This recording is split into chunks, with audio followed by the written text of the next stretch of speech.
Qu'est-ce qu'un Fab Lab? Le mot Fab Lab vient de la contraction de l'anglais Fabrication Laboratory, autrement dit laboratoire de fabrication.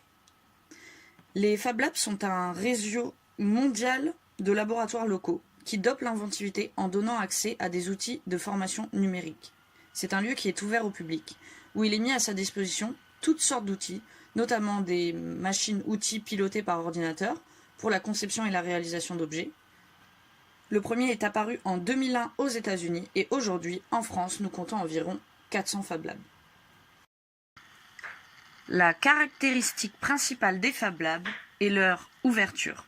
Ils s'adressent aux entrepreneurs, aux designers, aux artistes, aux bricoleurs, aux étudiants ou aux hackers en tout genre, qui veulent passer plus rapidement de la phase de concept à la phase de prototypage, de la phase de prototypage à la phase de mise au point, de la phase de mise au point à celle de déploiement, etc., etc.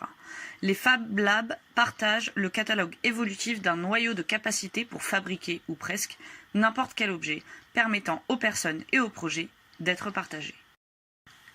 Les Fab Labs sont disponibles comme une ressource communautaire qui propose un accès libre aux individus autant qu'un accès sur inscription dans le cadre de programmes spécifiques.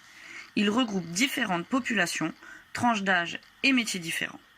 Ils constituent aussi un espace de rencontre et de création collaborative qui permet, entre autres, de fabriquer des objets uniques, objets décoratifs, objets de remplacement, prothèses, orthèses, outils, etc., etc., mais aussi de transformer ou réparer des objets de la vie courante.